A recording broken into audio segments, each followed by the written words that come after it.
안녕하세요, 다니엘 선생입니다. 2025년 고등학교 입학생부터 2022 개정 교육과정이 적용되면서 수능의 교과목도 대폭 변화되었습니다. 우리가 알아야 할 2022 개정 교육과정에서 달라지는 점과 고등학교 선택에서 몇 가지 중요한 사항을 말씀드리려고 합니다. 그럼 오늘의 이야기 속으로 들어가 볼까요? 첫 번째는 수업량 적정화입니다. 수업량 기준은 단위에서 학점으로 바뀌었습니다.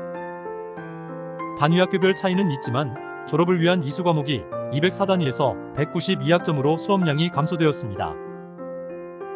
한 학기 1학점 수업량이 50분, 17회였지만 2025년 고1부터 50분, 16회로 감소하였습니다. 하지만 수업일수는 191로 현행대로 유지되죠. 두 번째는 학사 운영 유연화입니다. 학기 단위 과목 편성에 방학 중 계절 수업을 운영을 할 수 있습니다. 1년 동안 한 권의 교과서로 공부하던 틀에서 매 학기 다른 교과서를 사용하는 것입니다. 동일한 교과목이라도 1, 2로 분리되었습니다. 이러한 학사 운영 유연화를 통해 학생의 과목별 세부 능력 및 특기사항, 일명 과세특 기록량이 증가한다고 볼 수 있습니다. 세 번째는 고교 5등급 평가제입니다. 이전까지는 9등급 상대평가였는데 5등급 체제로 바뀝니다. 1등급이 4%까지였으나 2022 개정 교육과정이 적용되는 2025학년도 고등학교 1학년부터는 1등급이 10%로 늘었습니다. 2등급은 7%, 누적 11%까지였으나 24%, 누적 34%로 완화되었죠. 한 학년 전교생이 200명이라고 할 때 1등급은 8명에서 20명으로 2등급은 22명에서 68명으로 대폭 확대되었습니다. 네 번째는 선택 과목수 대폭 증가입니다.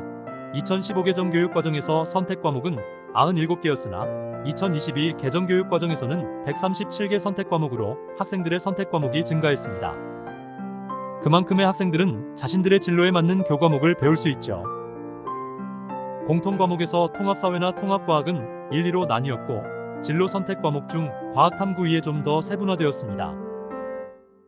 앞에서 잠시 이야기했듯이 한 권의 책을 두 권으로 나눈 것입니다.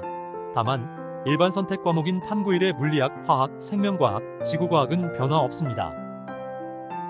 다섯 번째는 2028 대입제도 수능 개편입니다. 국어, 수학, 탐구 과목에서 선택 교과목이 사라지고 모두 공통 선택 과목으로 바뀌었습니다.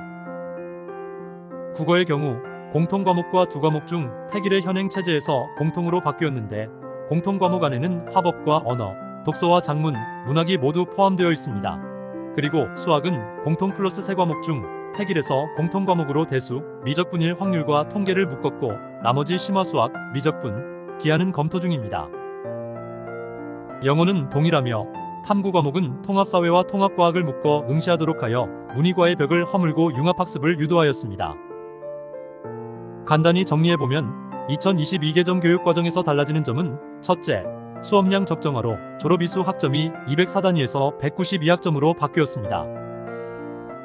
둘째, 학사 운영 유연화로 학기 단위로 매 학기 새로운 교과서로 학습합니다. 과세특이 증가하고 세분화되었다고 볼 수 있습니다. 셋째, 성적평가가 5등급으로 바뀌었습니다. 넷째, 선택 과목 수의 증가입니다. 마지막은 2028학년도 대입 수능 교과목의 변화로 모든 과목이 공통 선택을 합니다.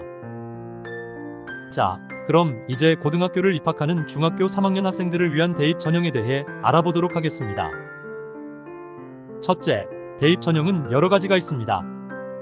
전국 대학 기준으로 모든 수시 전형이 내신으로 신입생을 선발하는 것이 아닙니다. 내신 영향력이 큰 전형은 학생부 교과 전형이 유일한데 전국 단위로 볼 때 약 45% 정도입니다. 나머지 50% 이상은 내신만으로 합격할 수 없고 내신 이외의 다른 요소가 중요하죠. 전국 단위로 학생부 종합 전형은 23% 정도입니다. 이외 논술 전형이 3% 정도를 차지합니다. 그리고 정시가 약 19%를 차지하는데 이 역시 내신의 영향이 거의 없고 수능 100%로 합격 여부를 결정합니다. 하지만 주요 대학의 대입 선발 전형은 전국 단위와 차이가 있습니다. 따라서 실제 목표로 하는 대학의 선발 방법과 전형별 비율을 알아야 합니다. 주요 15개 대학에서는 학생부 교과 전형이 10% 정도로 적습니다. 또한 대부분의 주요 대학 교과 전형에서는 내신으로만 선발하지 않고 면접, 학생부, 수능 최저 등을 함께 보기 때문에 학력이나 학교 프로그램이 뒷받침되지 않으면 진학에 어려움이 있습니다. 주요 15개 대학의 정시 전형 비율은 약 38%입니다.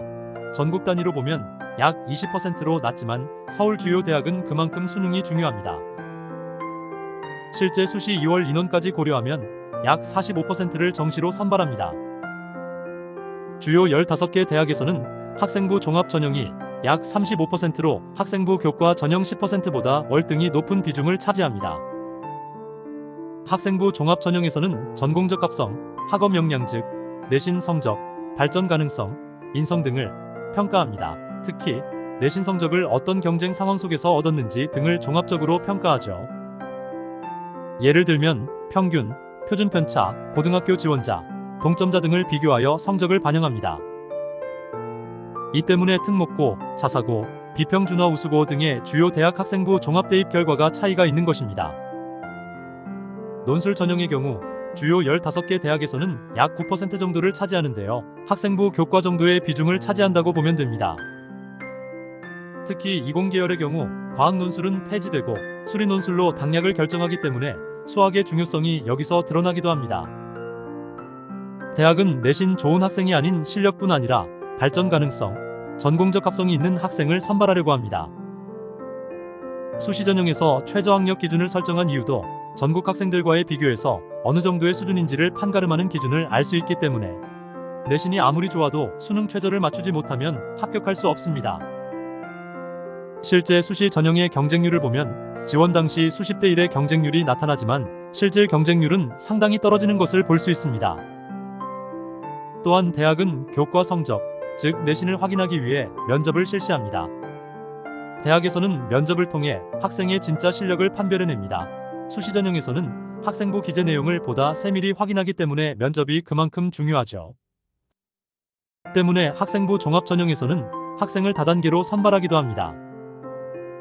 고등학교를 선택하는 기준으로 우선순위는 수시 전형으로 얼마나 많은 학생이 대학에 진학하는지를 파악해야 합니다.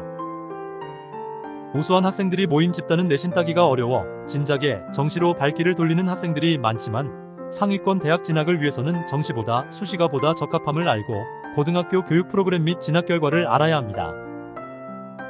어느 고등학교를 선택할지 고민된다면 학교에 직접 연락해 상담을 받아보는 것이 좋습니다. 물론 내 아이의 학습 성향과 교육 환경 등도 충분히 고려해야 합니다. 내신 받기 수월하다고 모집단의 학업성 취도가 낮은 고등학교에 진학한다면 오히려 역효과가 날 수 있습니다. 200명의 전교생에서 20등 안에 들지 않으면 원하는 결과를 얻을 수 없습니다. 전국의 고등학교 수는 2,000여 개 교입니다. 이 중 서울대에 합격생을 배출한 학교는 100여 개 교에 불과합니다. 일부 상위권 학생만으로 운영하고 있는 영재반이 아닌지 살펴보아야 합니다. 그리고 그 결과가 대입 결과로 이어지는지도 확인해봐야 합니다. 대학교에서는 우수한 내신 등급이 아닌 우수한 학업 능력을 원합니다. 내신이 아닌 실력을 키울 수 있는 고교, 타 학교보다 더 경쟁력 있는 학교생활 기록부, 면접, 논술, 수능 모두를 충실하게 대비할 수 있는 고교를 선택해야 합니다. 그만큼 학부모, 학생들의 좀 더 적극적인 행동이 필요합니다. 대동소이하다고 생각하지 말고 조금만 관심을 가지고 들여다보면 나에게 맞는 학교를 선택할 수 있습니다.